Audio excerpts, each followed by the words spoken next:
Hello, everyone. Welcome to Unbreakable-You podcast. And I'm so happy you're back today. This whole month, we're talking about parenting.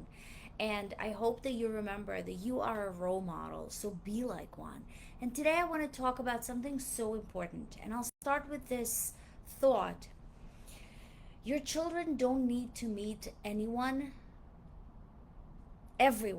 that you date. Your children don't need to meet everyone you date. They just need to meet the person who is still there in 6 months. And I want you to listen to this because, as parents, as a single parent, when you're starting dating again, the first thought that I had is, do I really have to introduce them to my children? Today, I want to give you permission, the same permission you've been waiting for from everybody except yourself. Permission to move slowly, to protect those children's hearts, and to stop letting everyone rush you. Not your ex, not your family, not a man who says, when am I going to meet your children? Nobody. And that is so important because when I started dating again, I thought that the big question is he good enough for me? But it really isn't. The real question is the one that stopped me when I thought about it and I really realized it. Am I whole enough to be choosing anyone at all? Or am I just tired of being alone and that's why I'm choosing someone? And that's important because a lot of people just date just because, and that's where settling happens. And here's what I know about a woman who's still bleeding from betrayal because I've been there. That woman doesn't choose a partner, she chooses a band aid. She chooses someone to help her heal because she's tired of holding that pain on her own. And your children already watched one adult walking out of their life. They can't afford to watch a parade.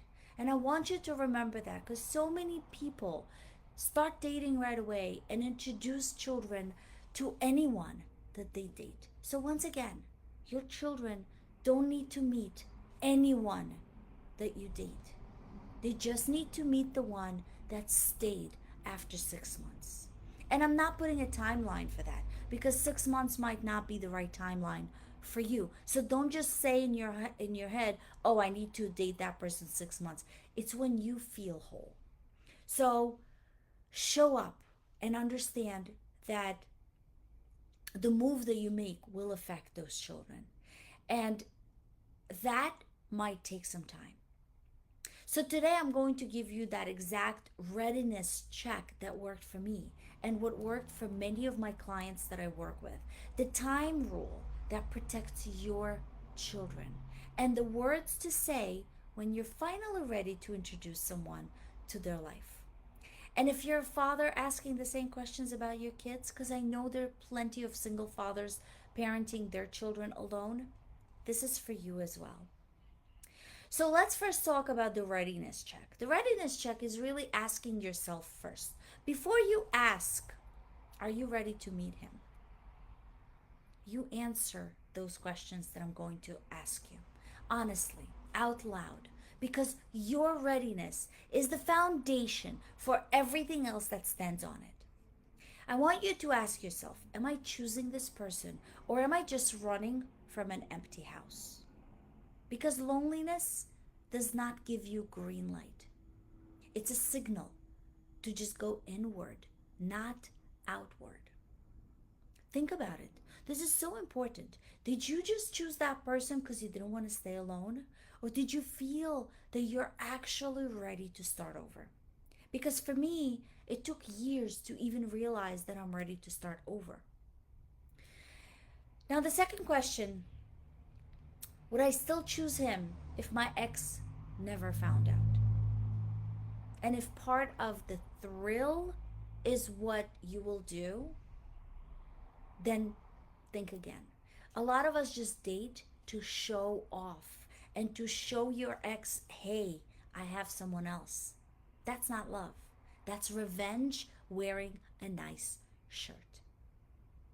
Question number 3: Do I like who I am with that person? Or just who I became when someone finally wants me? That's an important difference. Do you like who you are, or do you change to become what that person wants you to be?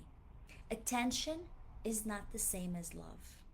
The hunger for that attention is not the same as choice. You need to still feel whole yourself and still be able to stay as you are with that new person. And number 4, have I healed enough that I can end this if it turned out wrong? And for me, that answer was no when I started dating, because when I got hurt again. And that healing process for me started all over. So if you're too scared to lose a person when you start dating, you're just not free enough to choose him. You're just not free enough to start dating again. Guys, wait until you're ready. There's no reason to rush to a new relationship if you haven't completed your healing first. Because what you're doing to yourself is hurting yourself even more, or choosing the same patterns because you're just settling. So if you're too scared to lose that new relationship, you're not free enough to choose that new relationship. Answer all of these 4 questions, and then you'll know exactly where you stand. If the answers made you uncomfortable, good. The discomfort is actually data. It's not telling you to give up love. What it's telling you is that work hasn't been done yet. Work hasn't been completed yet, and your children are worth finishing that work. Your children are worth knowing that when you enter a new relationship, it's safe for you and it's not out of desperation. Because out of desperation will get you hurt again. So the timing rule is important. And here's the rule. Here's my rule. And I tell that to every client that tells me they're ready to date again. Nobody meets your children until that relationship is stable, exclusive, and that's important, and has proven itself over months, not just weekends. Stable enough to go through situations. Exclusive meaning that he doesn't date anyone else and you're not dating anyone else. You're not exploring, you're exclusive. And if you cannot picture this person at your table a year from now, then that person isn't for you. That means that person does not belong at your table today or tomorrow or in a month until you're actually seeing that. And that's so important, because if you're not seeing that person at your table in a month, why should your kids know them? And when the time is right for you, you do not introduce a boyfriend. You introduce a friend to your children. Low stakes, short, public, no big announcements, no pressure on your children to perform a feeling they don't have yet. Let the relationship earn its name in their eyes over time. Your child should never be handed a new adult and be told what this adult is to them. The introduction has to be very small. This is my friend, and he's going to join us for an ice cream, and then we'll head home. If your child asks you, is this your boyfriend? You shouldn't say yes. What you should say is, he's someone I enjoy spending time with. Nothing changes for you and I. Make sure your child feels reassured and not a second choice. If your child pushes back or gets upset, which could happen, what you should say is, you don't have to like him. You just have to be polite. And you can always tell me how you feel. Keep your children open to explore and to tell you how they feel. Don't tell them you have to accept it. And if your ex demands the details, because we talked about the children being those messengers, you should say that when there is something the kids need to know, I'll tell them. My personal life isn't up for discussion, and that's important. These rules, these three rules, protect your children's hearts. Understand that you shouldn't have sleepovers. No sleepovers until it's serious and settled. No new person in a discipline seat, because those people, friends, boyfriends, are not their parent. You are still the parent, and you're always going to be the parent. And never, ever ask your child to keep this secret from the other parent. Secrets make children carry weight that they never had to carry. And watch this, because this is a cycle that can break. Your child is learning what dating looks like by watching you do it. They learn what love is how love is chosen carefully. That person has to earn their place in your children's hearts. That person has to walk in with the acceptance from the child or not. You don't need to hand your heart or your family to someone who doesn't proven himself enough for the children to hold it.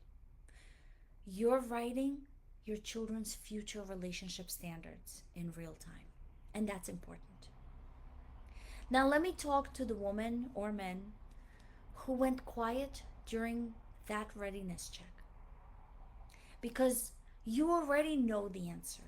You know you're not choosing that person from a full place. You're choosing from a lonely one. And you're terrified.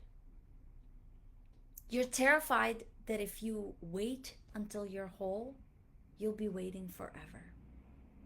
Hear me on this. You will not be waiting forever. But you cannot build a new life on a foundation you never repaired. The work isn't to stay alone. The work is to become the woman who chooses from strength instead of hunger. And that woman is closer than you think. That's exactly what I do. I'm not a therapist, but I'm a woman who walked out of the fire, rebuilt herself, and learned to choose well on the other side. I will tell you the truth when you're about to settle, and I will remind you what you are worth on the days that you forget, and that's a promise. So I want to give you a small example before we finish of a client of mine who has been struggling with dating. And I remember when she started dating, she told me, he's different. He's so good. He treats me well. And I feel so good with that person. But she's still healing from the other relationship. And when I told her that you're not ready for a relationship, her fear was that she's going to lose that person. The right person will wait for you until you're ready. The right person will not need you to speed a process just to fit their needs. Don't rush into a new relationship. I know that I want to use that as an example. My ex-husband started a relationship before even our relationship ended. And guess what happened to his second relationship? And started a third relationship before the second ended. And that pattern continues. And what would happen is that you will always be unsettled. You will always be dissatisfied because you are not whole. Be a whole yourself first. Heal yourself first before you start actually dating. And definitely make sure that this relationship is what you're looking for before you introduce your children to it. Protect their hearts. And the only way you can be ready for a relationship and know if that relationship is right for you is by checking your readiness. Make sure you don't change yourself for someone else. Make sure they accept you the way you are. And definitely, you got to feel better when you are in that relationship. Those red flags are there. If you're not ready to see them, you're not ready to date. So right now, in the comments, I want you to just declare one declaration. If you're done rushing, if you're choosing to become whole before you choose anyone else, type a one word, just one word, ready. Not ready to date, ready to do the work that it takes in order for you to get the next love in a completely different story. And if you're not ready, I guarantee you, you'll see the same patterns again. You'll get hurt, and that healing process will just get delayed. Take your time. Just heal. Heal completely before you allow someone else in your life. Type it so other women can see. Type ready so other women can see that you need to be ready and be whole before you start dating, and you're not alone. And everybody is allowed to take time. There's no need to rush to a new relationship. You're not behind, and you will be loved again. And then, if you're ready to stop choosing from an empty place, and if you're ready to start learning how to heal, let me get in your corner. Comment heal, and I'll personally send you a free 45-minute clarity session. We'll get honest about what you actually need, who you actually are, and what has to happen before you bring anyone near your family. And if you're ready to do the real work, we can do 90-day rebirth program, where we actually rebuild you into the woman who chooses from wholeness and never settles again. Your children are watching you, and they're watching how you love. Show them that it's something you choose carefully, never something you settle for. Next week, I want to finish the month of July. Don't hand them your wounds. The cycle breaking, the apology that heals generations, and the legacy that you will leave. Don't miss that. And until then, heal deeply, live boldly, because you are unbreakable you. I'll see you all again next Wednesday.